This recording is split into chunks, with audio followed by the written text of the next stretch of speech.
L'euro est-il trop seul? Mesdames et messieurs, bienvenue dans ce nouvel épisode dédié à la diversité monétaire. Ça ne vous aura pas échappé, l'économie d'aujourd'hui semble avoir du mal à répondre à nos besoins fondamentaux en termes d'enjeux climatiques, de prospérité durable pour tous, et continue à contribuer à une accumulation sans fin d'une petite poignée de personnes au détriment du reste de la population.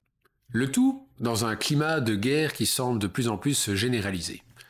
Mais loin de nous le catastrophisme. Au contraire, sur cette chaîne, nous aspirons à discuter des solutions qui peuvent nous aider dans cette grande démarche collective. Et la question qui nous intéresse aujourd'hui, c'est de savoir si il est préférable pour notre développement et notre prospérité à tous d'avoir une seule monnaie, une seule devise, un petit peu comme l'uniformisation monétaire en Europe a couru ces 25 dernières années, voire plus, ou si nous serions mieux servis par une diversité de dispositifs monétaires.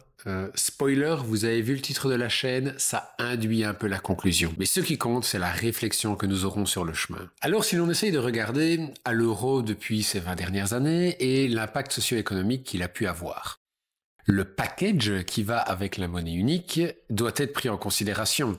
La libre circulation des capitaux, des personnes, des biens qui poussent en concurrence fiscale les différents États relatifs à l'imposition des entreprises. Une liberté de circulation des capitaux qui rend plus difficile la fiscalisation des personnes physiques comme morales et a permis l'extension et la facilité de circulation vers les paradis fiscaux, empêchant encore une fois la contribution du capital au grand pot commun pour les services dont nous bénéficions tous. Parallèlement, la monnaie unique et l'uniformisation du secteur bancaire qui y a été liée a conduit au désastre de 2008, à tout le moins à amplifier les impacts d'une crise qui aurait pu rester centralisée sur quelques banques particulièrement peu solvables.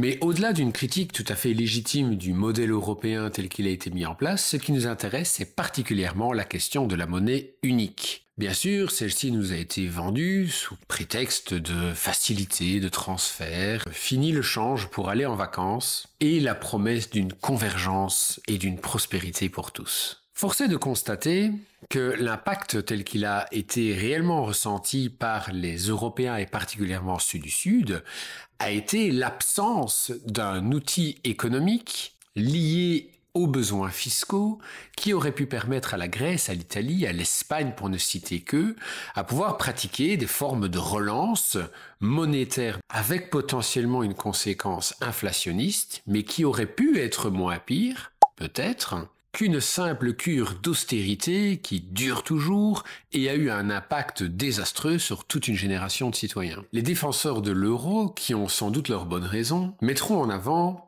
que le projet européen n'est pas fini car il n'y a pas encore de fiscalité commune européenne. Mais l'uniformisation monétaire est une tendance assez récente qui date en réalité du 19e siècle, qui n'a cessé de prendre de l'élan et qui culmine aujourd'hui dans cette monnaie unique européenne qui fait office d'exemple. La doctrine n'est pas neuve puisque au XVIe siècle déjà, Jean Bodin se faisait déjà l'avocat de la souveraineté monétaire comme signe de pouvoir. Et l'idée datait d'avant. Philippe le Bel avait tout à fait compris l'importance et la nécessité d'uniformiser la monnaie sur le territoire afin d'en conserver la capacité fiscale.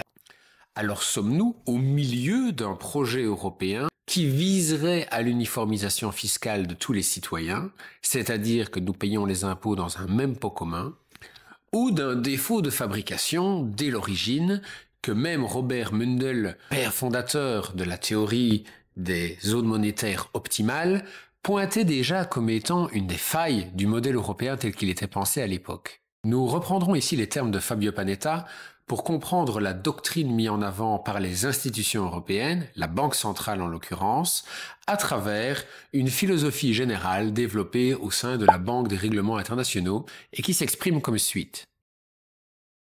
Le consensus des banques centrales sur la coexistence entre la monnaie publique et la monnaie privée a été résumé il y a 20 ans. Il a été formulé par le Comité des systèmes de paiement et de règlement de la Banque des règlements internationaux.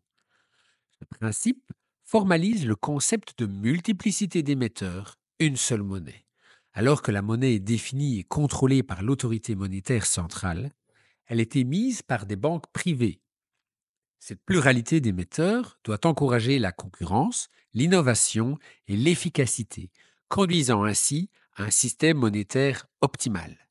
Derrière cette philosophie, on voit s'imposer une forme de double monoculture. D'une part, une seule et unique devise, l'euro, et d'autre part, un seul et unique modèle d'émission, quand bien même il y a aujourd'hui quelques 1800 organisations bancaires et financières dans la zone euro. Évidemment, nous avons vu les affres de ce système monolithique lors de la crise de 2008, puisque les retombées de la crise des subprimes se sont fait sentir sur l'entièreté du secteur, puisqu'il fonctionne de la même manière et répond au même cadre régulatoire qui, en l'occurrence, avait clairement été insuffisant. Cadre prudentiel, par ailleurs largement influencé par la Banque des règlements internationaux à travers ce que l'on appelle les accords de Bâle, qui tendent à vouloir assurer un approvisionnement suffisant en liquidités pour les banques centrales et une solvabilité raisonnable. Objectif nullement atteint, sans quoi nous n'aurions pas eu cette crise. Mais pour expliquer au mieux la conséquence la plus fondamentale de ce modèle, écoutons notre ami Bernard Liétard. On traite la crise actuellement comme si c'était sûrement conjoncturel. C'est-à-dire que, mon Dieu, on a une petite période de passe et il faudrait faire des choses pour essayer de remonter. On ne touche jamais à la structure. La structure, c'est un monopole monétaire de dette bancaire. Et nous avons pu démontrer avec l'équipe américaine qu'en fait, cette structure est par définition instable. Elle pousse vers une optimisation de l'efficacité et du volume, mais il n'y a aucune résilience. Donc on va avoir des crashs tout le temps. Et on en a eu 425 dans les 40 dernières années. Reprenons ici l'analyse du graphique fourni par les chercheurs, cités dans l'article ici en dessous. Bernard Liétard fait ici référence à des recherches qui s'inscrivent dans un ensemble global qui étudie la complexité des systèmes afin d'en étudier leur caractère durable. L'analyse de ces systèmes fait ressortir une balance entre l'efficience et la résilience du dit système. L'un des éléments de différenciation de ces systèmes va avoir attrait à leur capacité à fournir du rendement, c'est-à-dire la capacité à fournir des volumes de flux de matière, d'énergie ou d'information lorsque l'on parle d'efficience et le rendement qui y est attribué. Et pour la résilience, la capacité du système à subir mais néanmoins résister et à perdurer face à des attaques externes, des perturbations ou des changements dans son environnement. Si l'on regarde maintenant au graphique, nous voyons comment s'articule la balance entre ces deux variables qui culmine à un point de durabilité maximum dans ce que l'on appelle une fenêtre de viabilité, que vous verrez inscrite ici au-dessus, et qui caractérise cet état par lequel il y a une juste balance entre l'efficience du système et sa résilience. La résilience caractérisée par un plus grand niveau d'interconnectivité et de diversité au sein du système. A contrario, des systèmes extrêmement efficients qui tentent à être streamlinés dans leurs activités vont avoir une plus grande fragilité et seront moins à même à résister face à des bouleversements externes. Nous allons y revenir. Globalement, on va donc qualifier la résilience globale du système à travers, justement, son degré d'interconnectivité et de diversité. Nous pouvons prendre l'exemple d'un poisson prédateur qui ne se nourrirait que d'une seule espèce.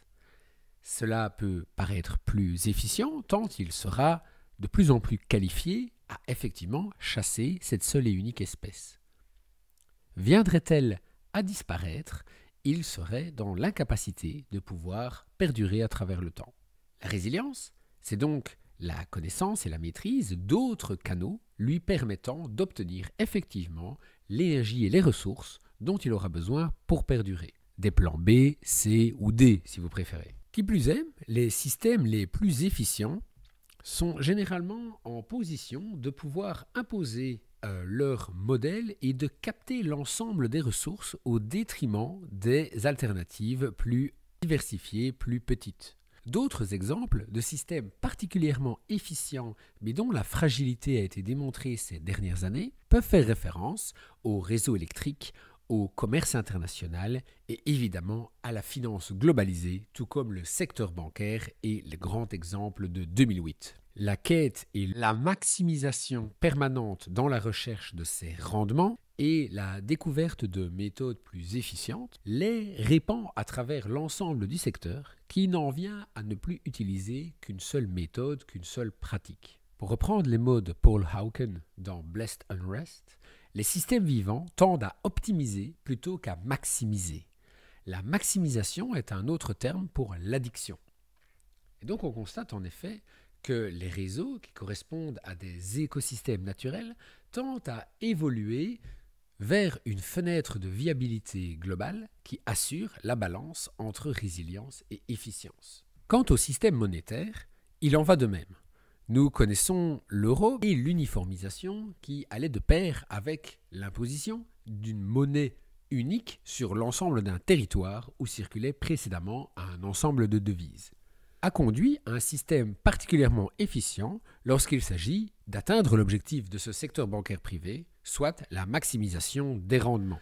Cependant, lorsqu'il s'agit d'être capable de résister à des chocs, comme nous l'avons vu en 2008 avec la transmission de la crise des subprimes qui est arrivée jusqu'en Europe et a frappé les bilans des plus grandes banques européennes, nous avons constaté qu'elles étaient collectivement affectées et que l'ensemble du système était mis en danger, forçant les autorités publiques, soit nous-mêmes, à sauver ces banques. L'absence de résilience a été criante et avec elle, l'absence d'outils alternatifs pouvant remplir les fonctions monétaires et bancaires. Et c'est ici qu'interviennent les monnaies alternatives ou complémentaires avec objectif de faire tendre notre système vers plus de résilience à travers une augmentation des options qui sont disponibles sur la table et de l'interconnectivité qui peut exister entre les acteurs, c'est-à-dire d'autres moyens de trouver des ressources ou d'en échanger ou de transférer du temps et de l'énergie. Elles forment ainsi collectivement une assurance économique et monétaire permettant de couvrir nos besoins si l'outil principal est temporairement hors de service. Une forêt est plus stable qu'un seul type d'arbre. Il est peut-être plus efficace de n'avoir que des pins, parce que ça pousse vite, mais une allumette, il n'y a plus rien. Et c'est ce que nous faisons dans le domaine monétaire. Donc, il y a moyen, avec la diversité, quand il y a un problème donné, tout ne s'arrête pas. Actuellement, quand il y a un problème dans le système bancaire, tout s'arrête. Existe-t-il une alternative ? Peut-on passer de la monoculture monétaire à la diversité monétaire, à la permaculture monétaire? Elle est, je vous le rassure, étudiée par pléiade d'économistes. Bon, d'abord, quand on parle de diversité monétaire, nous devons définir deux termes. Par diversité, on entend une multitude de dispositifs qui sont suffisamment différents que pour être en capacité de remplir des fonctions monétaires, et c'est cette pluralité d'approches par rapport à un besoin déterminé qui nous permettra de mieux décrire en quoi cela contribue à notre résilience commune. Puisque nous parlons de capacité à remplir des fonctions, quand nous parlons de monnaie, regardons à quoi peuvent-elles effectivement servir afin de savoir en quoi des outils complémentaires et alternatifs peuvent venir renforcer un dispositif déjà existant. De la même manière qu'un charpentier ou un menuisier, un maçon ne va pas utiliser qu'un seul et unique outil au long de tous ses travaux, ce qui va faire au contraire la capacité et la qualification de cet ouvrier, de ce travailleur, c'est bien son aptitude à savoir utiliser le bon outil au bon moment pour le bon travail. Et il en va strictement de même pour la politique monétaire. Être capable d'utiliser les bons outils au bon moment est ce qu'essayent déjà de pratiquer les institutions internationales et monétaires, bien que nous défendrons le fait que leur boîte à outils est nettement réduite par l'usage d'une seule et unique devise. Pour parler des fonctions monétaires traditionnelles, unité de compte, moyen d'échange, réserve de valeur, et même parfois capacité de capitalisation ou d'investissement, Nous étudierons en profondeur la manière dont les outils complémentaires sont capables d'également remplir ces fonctions monétaires et parfois même mieux encore que la monnaie conventionnelle de cours légal. Alors il est très important de subdiviser ces fonctions pour analyser chacune d'entre elles individuellement.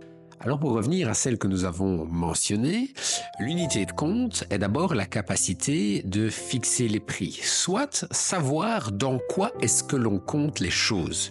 Elle est donc une mesure abstraite, arbitrairement déterminée par, nous le verrons, le souverain. C'est ce qui découle de l'approche chartaliste et que nous adresserons à travers le mythe du troc. Les exemples historiques sont nombreux d'unités de compte déterminées par un souverain qui pouvait avoir une représentation en équivalent naturel ou de commodité, mais qui servait avant tout à compter les choses et à évaluer leur valeur relative.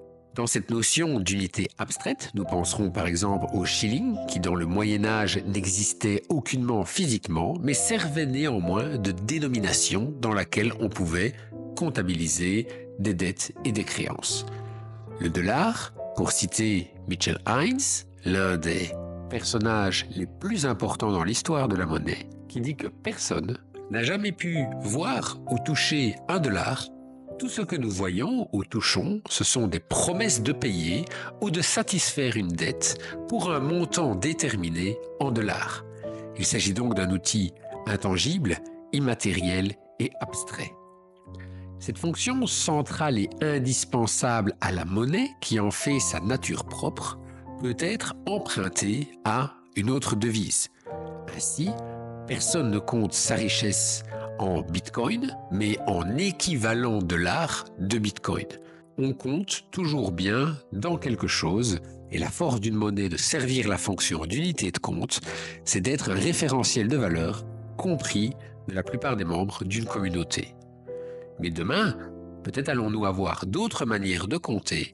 On pensera ici en l'occurrence au monnaie-temps, dont l'unité de compte, le barème de référence, en devient naturellement déterminé et non juridiquement. La deuxième fonction majeure de la monnaie, c'est celle de moyen de paiement. Et ici, en l'occurrence, on comprendra rapidement la diversité des moyens de paiement qui existent déjà aujourd'hui pour transférer l'unité de compte euro, qu'il s'agisse des pièces et des billets, des inscriptions comptables auprès des institutions bancaires, de chèques cadeaux, de chèques repas et d'autres formes de jetons qui permettent effectivement de réaliser la transaction, de la matérialiser entre les agents qui veulent échanger. Les monnaies locales complémentaires sont un très bon exemple de moyens de paiement qui utilisent l'unité de compte euro, mais qui est son propre outil permettant de réaliser effectivement les transferts entre citoyens et commerces locaux. Les producteurs de valeur, des commerces, acceptent effectivement un moyen de paiement pour lui trouver une véritable valeur intrinsèque. Car la troisième fonction de la monnaie est celle de réserve de valeur, soit la capacité à travers le temps à permettre une consommation future avec un certain degré de garantie. On se posera d'abord la question de savoir si c'est une fonction que l'on devrait attendre de la monnaie. De plus, les enjeux spéculatifs suite aux échanges de devises, par exemple, avec les monnaies conventionnelles, cette notion de réserve de valeur sera liée à la liquidité ou la capacité, la facilité d'échange d'actifs vers une monnaie de cours légale comme alternative à la forme de réserve de valeur monétaire. On se posera alors la question de la pertinence de réserver la valeur au travers de reconnaissance de dette et d'outils monétaires représentant un droit, une créance sur une tierce institution. Nous nous intéresserons à la grande diversité d'autres fonctions que peuvent remplir la monnaie à travers ses propriétés. Elle peut être un facilitateur ou un accélérateur d'échange, ou au contraire les empêcher, les ralentir. Elle peut stimuler ou orienter certains comportements, tout comme en être une contrainte, un outil de négociation ou de politique interne comme externe, facilitant, stimulant les échanges avec d'autres pays. Et enfin, elle est un véhicule de valeurs à travers lesquelles ses détenteurs ou les agents qui la mettent en circulation sont capables d'inscrire la volonté et la structure du monde qu'ils veulent voir demain. La monnaie en devient alors un outil d'indépendance et de souveraineté. Autant d'éléments et de fonctions monétaires à pleinement considérer pour en saisir le plein pouvoir, qui sont malheureusement très peu étudiés par l'économie orthodoxe, mais que nous ne manquerons pas de détailler ici. Et d'ailleurs, commençons tout de suite. L'analyse de la fleur de la Banque des règlements internationaux nous aide à aller un petit peu plus loin dans cette compréhension.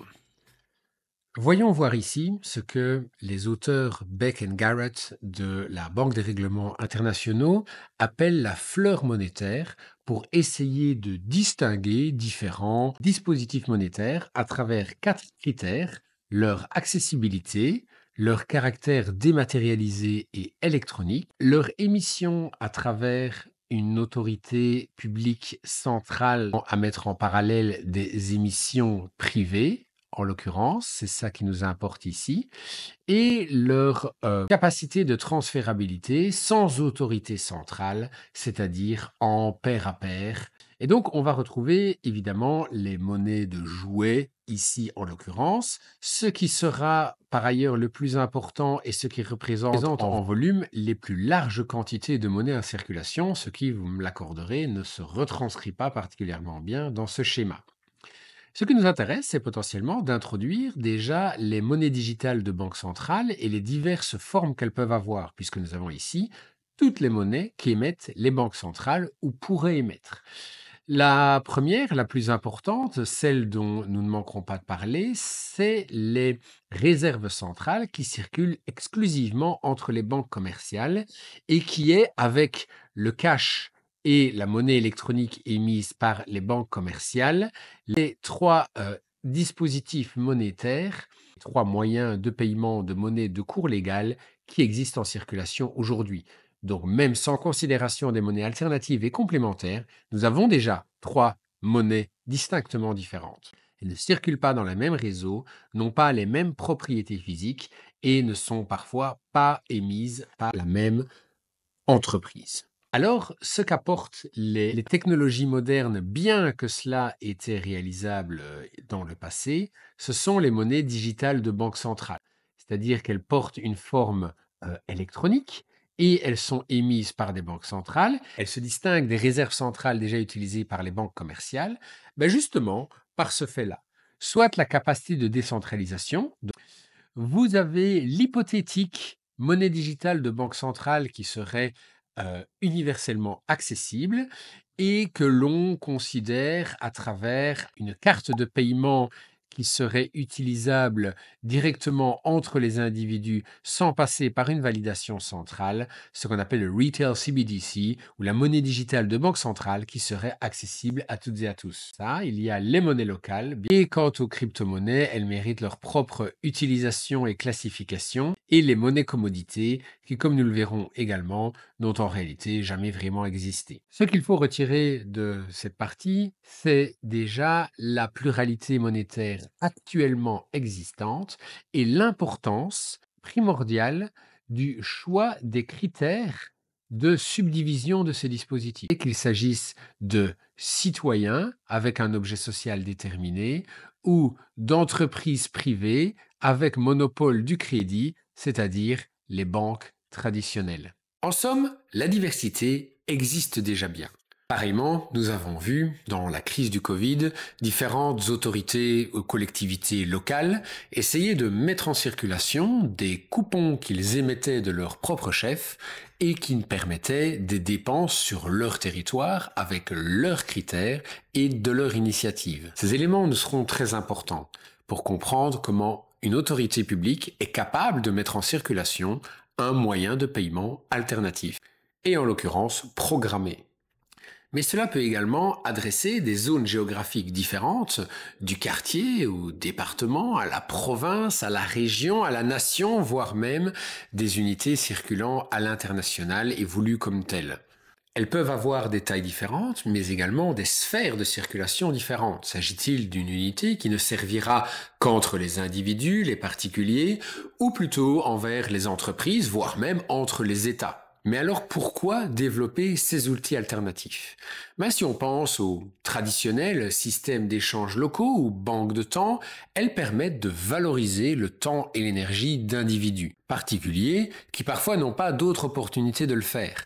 Et à travers cette valorisation, d'obtenir eux-mêmes en échange des biens et des services d'autres particuliers. Ces systèmes fonctionnent sur la base de ce que l'on appelle le crédit mutuel, c'est-à-dire des systèmes d'échange basés sur la réciprocité ou qui invitent à cela. Et cela fait partie bien entendu de leur propriété. Schéma que l'on peut transposer à des entreprises avec des cas d'école très pertinents comme le VIR en Suisse ou le Sardex en Italie qui font les beaux jours des théoriciens des monnaies alternatives puisqu'ils font office de fleurons et de succès, là où des systèmes qui invitent par exemple à la reconsommation locale, comme les monnaies locales et citoyennes, à la reprise en main et la démocratisation de la monnaie, ont eu des destins variables. Tant elles ont contribué à un élan de reprise en considération de l'importance de notre consommation et du soutien aux entreprises et aux commerces locaux. Mais la diversité monétaire moderne ne s'arrête pas à ces dispositifs qui existent depuis très longtemps, auxquels on aurait encore pu rajouter les jetons et les coupons d'urgence, de relance, tels qu'ils peuvent être mis en circulation par des autorités locales, mais pas que. Car aujourd'hui, les outils modernes de décentralisation et de reconsidération de ce qu'est la finance et donc comment nous allouons collectivement une capacité de dépenses futures à des projets dont nous pensons que le retour collectif et social sera suffisamment intéressant. Ça, c'est si nous avions des banques publiques collectives ou coopératives et non des banques qui ne servent exclusivement à la mise en circulation d'unités de compte à but de profit. Parenthèse fermée, nous pouvons envisager un royaume de dispositifs complémentaires. Les monnaies régénératives, à destination de protection d'espaces naturels, des communs, à favoriser du tourisme durable, et j'en passe et bien des meilleurs que nous aurons le temps de découvrir chaque semaine sur cette plateforme. Le succès variable des dispositifs complémentaires est à mettre en perspective de la difficulté qu'il y a à changer les mentalités et à confronter une doctrine durement installée au sein des institutions publiques et du politique en général. Le problème de durabilité de ces dispositifs est d'ailleurs généralement lié à une capacité de prospérité économique qui leur est propre et à un cadre régulatoire qui ne leur est pas favorable ou les contraint très largement dans leur développement. Bien sûr, il existe un certain nombre, croissant espérons-le, d'économistes et de chercheurs qui travaillent sur cette question de la diversité ou de la pluralité monétaire pour mieux la comprendre à travers le temps et l'histoire et mieux évaluer son éventuelle pertinence moderne. Nous nous nourrirons bien entendu de ces recherches pour les retranscrire au plus large public possible. Donc pour résumer, briser ce tabou de la monnaie unique nous permet d'entrevoir et d'envisager une autre finance, un autre système monétaire qui peut être mieux à même à répondre aux besoins de prospérité, d'égalité et de respect de l'environnement que la plupart des citoyens appellent de leur bon droit.